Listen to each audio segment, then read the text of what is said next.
Yo creo que hay muchos periodistas que se quiebra, se cansa, se agota. A veces hay vicios también. Estoy hablando de muy largo plazo, estoy hablando de más de 40 años, ¿no? Periodistas que solamente pueden escribir si tenían la petaca de whisky en el cajón. Por ejemplo. Esa es la vieja escuela. Hoy día se consumen otras sustancias, ¿verdad? Sí.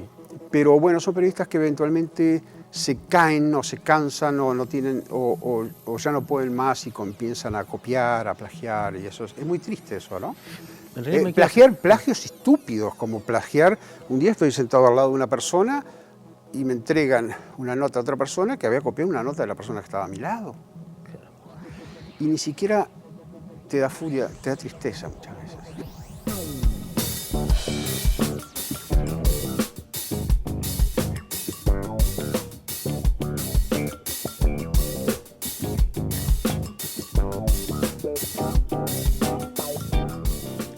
¿El periodismo es una enfermedad venérea? Bueno, nunca me lo habían planteado en esos términos. Pero se te mete en la sangre y no se va, ¿no? Sí. A los periodistas nos encantan las definiciones cínicas, ¿no? Es cierto, sí. Por ejemplo, un chiste muy exitoso es decir, soy periodista, pero de noche tengo un trabajo en esto, trabajo en un burdel, toco el piano en un burdel. Por ejemplo, sí.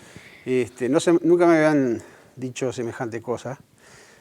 Sí creo que para cierta categoría de gente es muy adictivo. Así como hay gente que se adicta al tabaco, al alcohol y a tantas otras cosas, provoca adicción. Y en esta etapa tan compleja en que los periodistas tienden a irse de los medios porque revientan, porque se gana poco, porque tienen expectativa de otra cosa, los jefes tratan de buscar a aquellos que son adictos, de que van a tratar de morir de periodistas. Y a veces no son los mejores, es como en el fútbol, no necesariamente llega el mejor, llega el que persiste y el que desea morir en ese oficio, ¿no? Está interesante eso, porque yo hablo con mucha gente, o he visto en muchas redacciones y demás, que de repente se va el que llegó a determinada edad y entiende que lo que está cobrando es muy poco, o se siente frustrado porque H o por B, y que entra mucho pasante a trabajar en unas condiciones peores aún.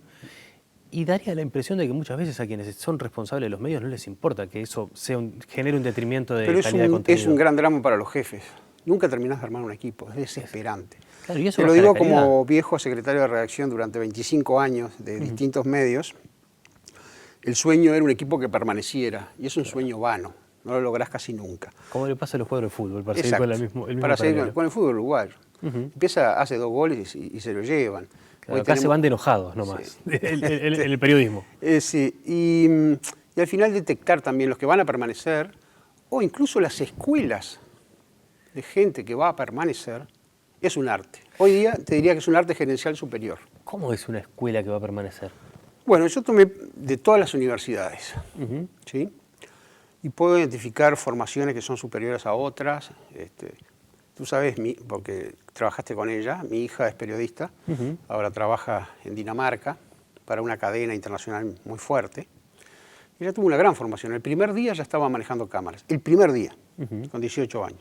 Porque esto es un oficio, es práctica, práctica y práctica.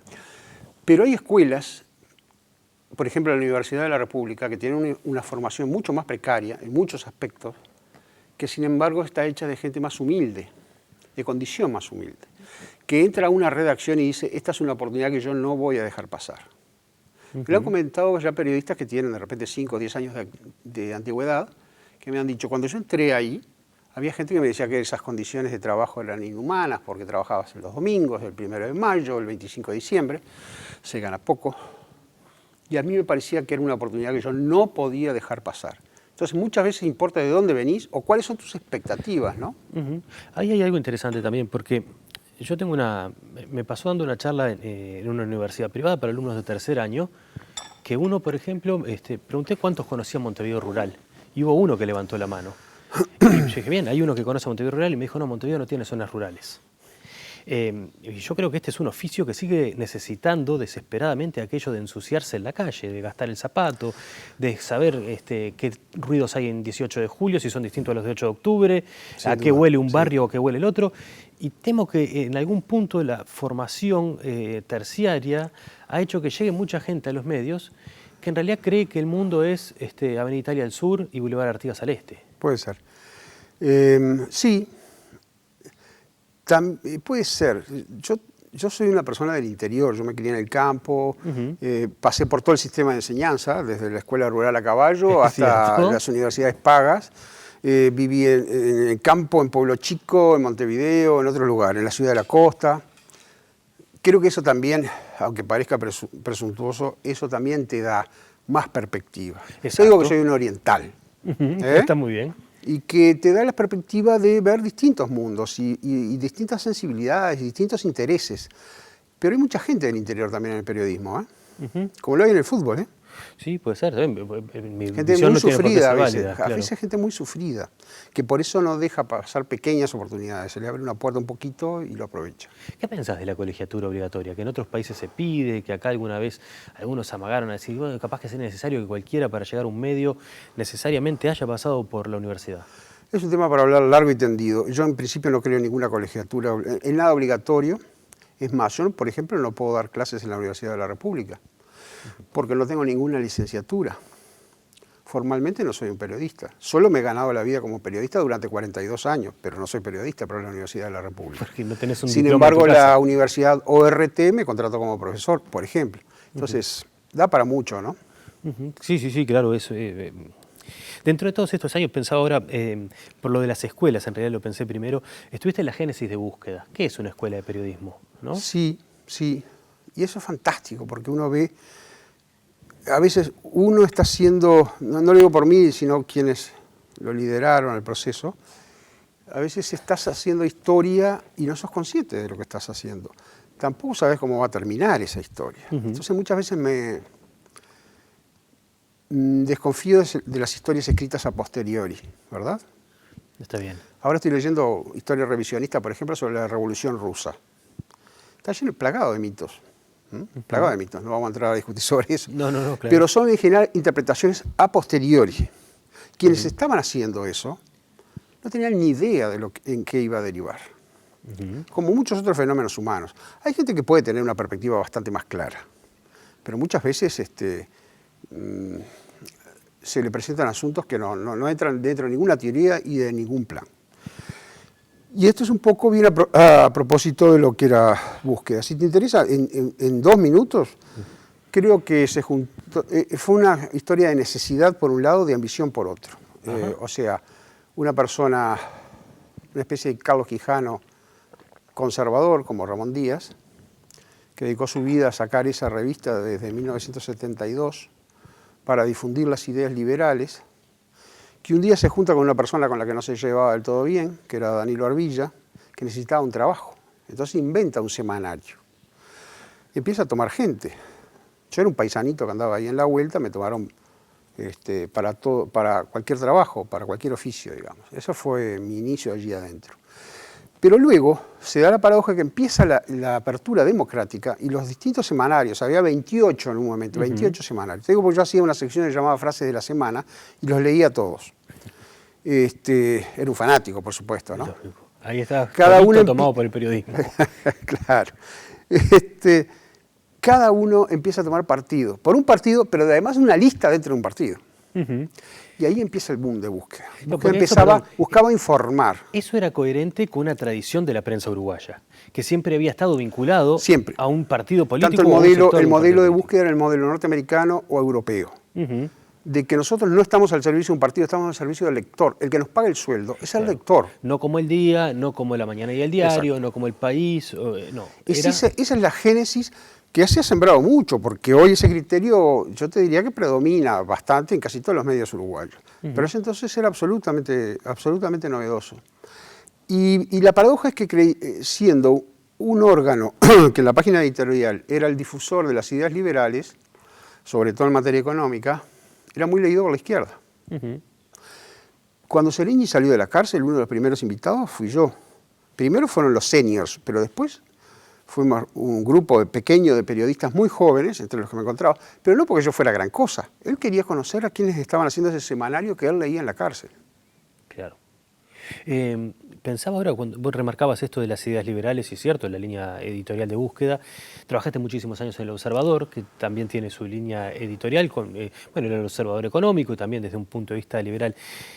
Y pensaba cómo han habido lecturas por parte de quienes no comulgan con las mismas ideas que transforman a Búsqueda y al Observador como en ejecutores de una suerte de brazo del mal del norte, como podría ser otros de la vereda enfrente hablando de La Diaria y de Brecha, por decir algo. Hoy venía escuchando un programa en la radio, alguien que hablaba, por ejemplo, de alguien que ponía avisos, que era un fuerte rematador, que ponía avisos, por ejemplo, en El Observador, y que naturalmente El Observador iba a tener que entrevistarlo. Yo pensaba, pero a esa gente se le entrevista porque es muy importante. El principal avisador del Observador o de Búsqueda es el gobierno. Estoy hablando de la vieja Búsqueda, yo no quiero hablar de ahora porque hace muchos años que me fui. Estoy hablando de la vieja Búsqueda, aquel mito que se gestó en los 80 y principios de los 90, del que yo estuve 20 años allí. Entonces, bueno, pero con ese criterio es un órgano oficialista y es un órgano, sobre todo, propagandístico del gobierno, porque es el gran avisador. Los gobiernos son los grandes avisadores. ¿No vimos en esta campaña electoral una propaganda masiva de hasta la última oficina pública? Claro que lo vimos. Ahora, los periodistas no van tanto a buscar la propaganda, van simplemente porque lo que dice el gobierno importa. Y te doy una prueba en contrario. El gran fenómeno Mujica es un fenómeno de prensa, de comunicación, que no empieza ahora, empieza en los 90. ¿Cuál era la razón? Yo lo veía como jefe de redacción. El periodista tiene que llenar una página todos los días, o tiene que llenar un minuto de radio, o un minuto de televisión. Iban al viejo y siempre les decía algo interesante. Siempre les decía algo interesante. ¿Pagó Mujica por esa campaña? No. Un peso. Y era nadie. Porque era una lista dentro del Frente Amplio. Recién la mayoría dentro del Frente Amplio a partir del 2002-2003, en las internas del año 2003 creo que son. Entonces, Mujica es un fenómeno de comunicación porque lo vale por sí mismo, porque los periodistas lo iban a buscar porque tenía cosas interesantes para decir. Entonces, esas teorías yo me atrevo a discutirlas con cualquiera. También creo que hay prensa que trata de hacer las cosas bien y hay prensa que parte ya de un prejuicio muy fuerte inicialmente y entonces le salen cosas horribles. Yo no voy a dar nombres, pero todos sabemos que hay órganos partidarios, que hay órganos chantas, que hay órganos que más o menos tratan de hacer algo decente. Hay de todo en la viña del Señor, ¿no? ¿Hay un cafecito y después seguimos? Bueno, tomamos café, ¿cómo no? Dale.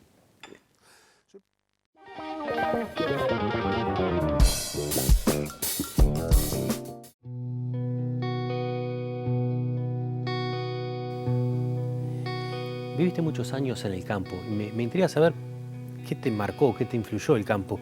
Porque el campo puede ser una cosa bucólica, puede ser una cosa muy agradable, muy disfrutable, puede ser la pampa de granito de Rodó y ser una cosa absolutamente tiránica. ¿Cuál fue tu campo? Claro, la nostalgia es tramposa, ¿no? Embellece. Embellece. O te puede plantear un mundo muy agrio, depende de cómo lo hayas pasado. También. Yo creo que tuve una niñez bastante feliz, en consecuencia tengo mucha nostalgia por el campo.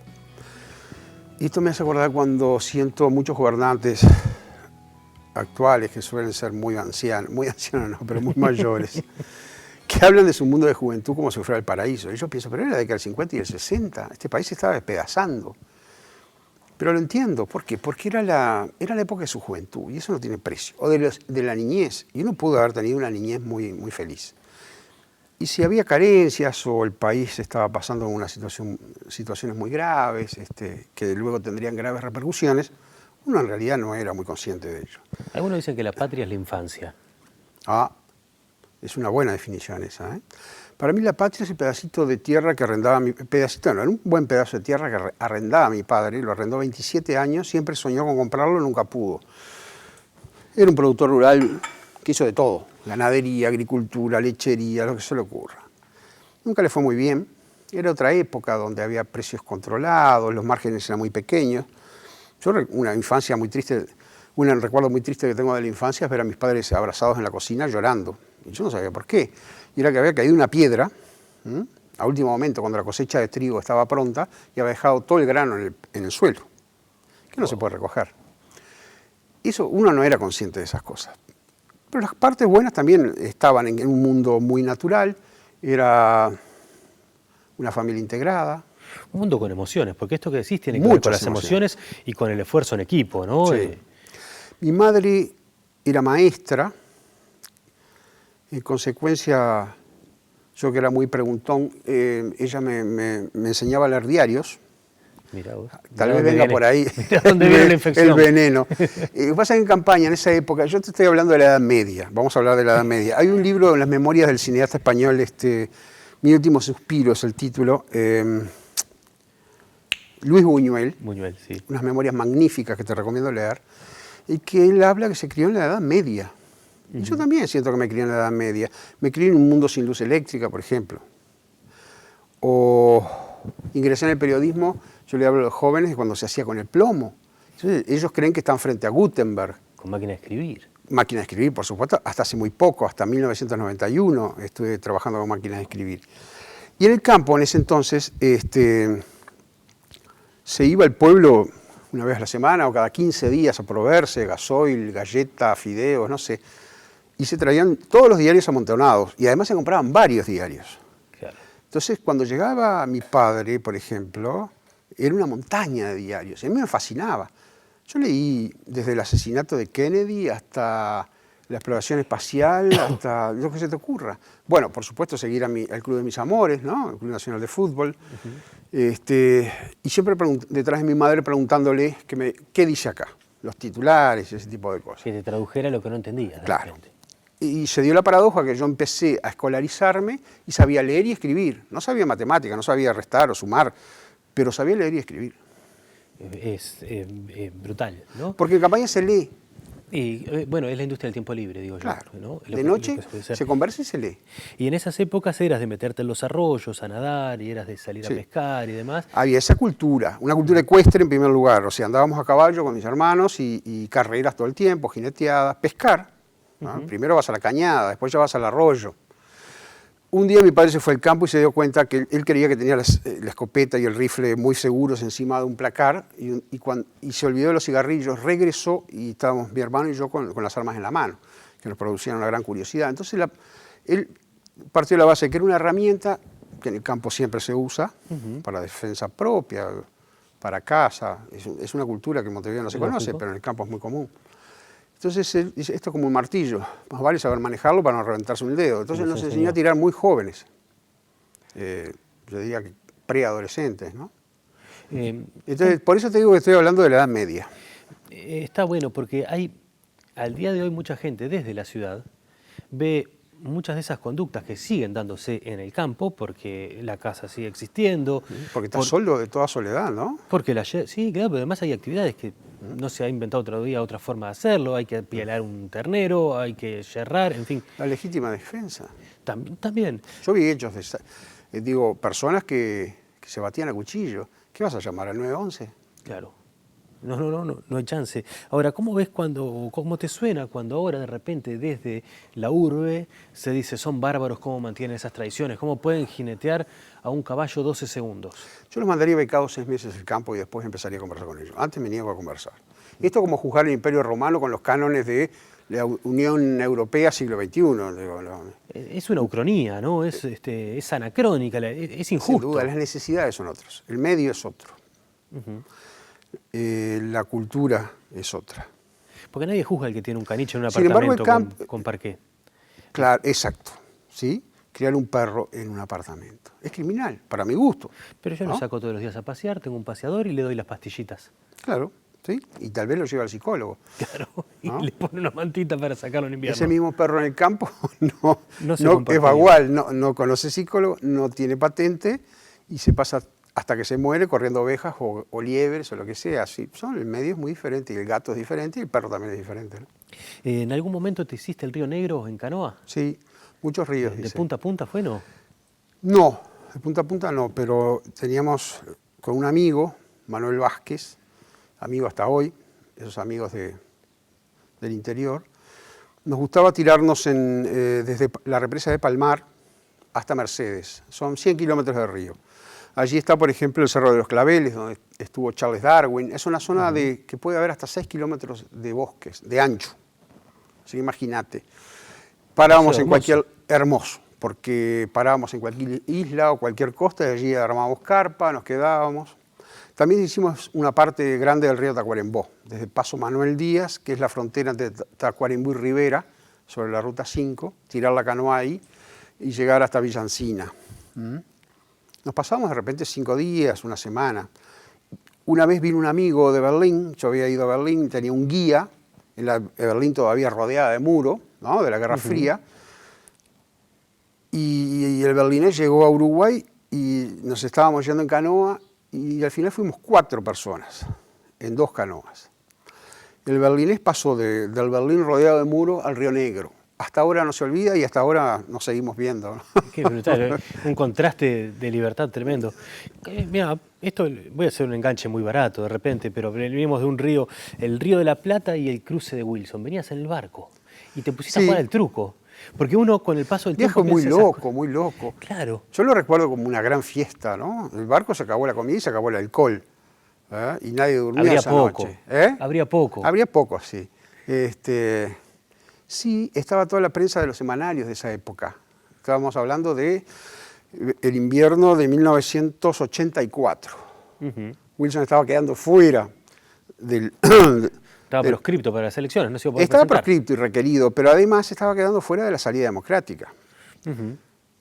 Porque ya Sereñi estaba libre, porque Medina quería arreglar, bueno, una serie de factores que no vienen al caso. Pero entonces Wilson vuelve a forzar, a tratar de forzar algo. Aquel fue un viaje muy loco, que yo lo recuerdo como hasta hoy, ¿no? Y venía mucha gente de los semanarios. Creo que yo te pasé una foto en que estoy con Roger Rodríguez, el Mar Lizardi y algunos otros periodistas jugando al truco. Nadie durmió esa noche. Pavada de plumas también. Y al otro día levantarse y ver toda la flota uruguaya, que es pequeña, pero para nosotros era enorme, rodeando aquel barquichuelo, ¿no? Era un poco risible, era algo como una comedia italiana, tenía algo de eso, ¿no? Era algo... Buzos, no había sé buzos. si era algo de Buñuel, pero que hoy lo nombraba, pero era medio surreal también. Sí, sí. ¿no? Y ahí llegaste por el periodismo. Sé que en el bloque anterior me quedó pendiente una de periodismo. Y a ver cómo llego. ¿Cuántos plagios descubriste en tu vida? Unos cuantos, aunque hay algunas personas que son especialistas, y hoy es mucho más fácil. Porque hoy googleás. Claro. Hoy vos sabés que hay una persona que escribe mal o que es pobre, y los alumnos también en las universidades, ¿verdad? Y de repente se descuelga con una nota muy buena o con una tesis brillante, y decís, bueno, esto no me cierra. Por supuesto que ayuda mucho tener sentido común y haber leído mucho, ¿verdad? A veces hasta podés identificar el estilo de la publicación. Sí. Es un mal. Yo creo que hay muchos periodistas que se quiebra, se cansa, se agota. A veces hay vicios también. Estoy hablando de muy largo plazo, estoy hablando de más de 40 años, ¿no? Periodistas que solamente pueden escribir si tenían la petaca de whisky en el cajón. Por ejemplo. Esa es la vieja escuela. Hoy día se consumen otras sustancias, ¿verdad? Sí. Pero bueno, son periodistas que eventualmente se caen o se cansan o no tienen o ya no pueden más y comienzan a copiar, a plagiar, y eso es muy triste eso, ¿no? Plagios estúpidos, como plagiar. Un día estoy sentado al lado de una persona y me entregan una nota a otra persona que había copiado una nota de la persona que estaba a mi lado. Claro. Y ni siquiera te da furia, te da tristeza muchas veces, ¿sabes? Claro, es alguien que está dilapidando su credibilidad. Totalmente, y sabés que está de repente en una fase terminal, ¿no? ¿El plagio de Escalar lo descubriste vos? No, te lo han atribuido muchísimas veces, No. el de búsqueda. En numerosos círculos de charlas de periodistas, No, eso siempre no dicen, fue eso. Fue Miguel Herrey el que lo descubrió. No, porque yo hablé de ese tema. Pero en realidad fue otro periodista, cuyo nombre importa, ¿no? No, yo me quería sacar la intriga si eras vos. No fui y yo. me queda la última... Hay un especialista en descubrir plagios. Más especialista que vos. Sí, mucho más. Yo soy solo un lector vulgar, digamos. Y me queda una que no tiene que ver ni con el periodismo ni nada, pero al pasar nombraste a Nacional y dijiste que sos hincha de Nacional, que es una definición ética y estética. ¿Por qué? Yo digo un poco en broma, pero siempre hay un resabio de verdad. Hay cosas que se heredan en la vida, ¿no? La afiliación deportiva, por ejemplo, que traté de meterle a mis hijos con éxito. Y un poco de violencia. Claro. No, yo creo que hay una estética y creo que hay una... Nacional es más fuerte en el interior, ¿sabes? Que en Montevideo, por ejemplo.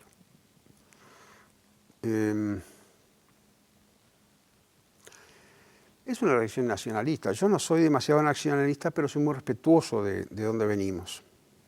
Creo que se ha olvidado casi todo, el 90% de las personas no tienen la más remota idea del nombre del país, de dónde vienen, yo qué sé. Estoy exagerando, pero no mucho. Y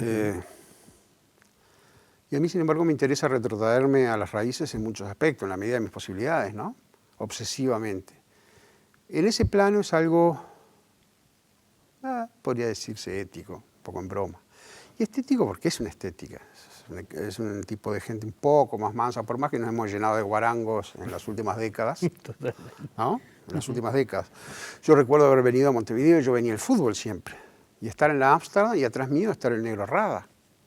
O sea, la mezcolanza de Nacional y Peñarol, eso a veces se puteaba la gente, se insultaba un poco, pero en general se compartía en las tribunas. Hoy hemos llegado a un ridículo que yo he dejado de ir al fútbol. Salvo que vaya al Parque Central, que es una cosa como en familia, son hinchas todos del mismo equipo, pero ver los pulmones que se hacen en la Olímpica me da vergüenza. Habla de la degradación social. Sí. Muchísimas gracias por la visita, Miguel. No, Un por placer favor, la charla. un placer. Arriba.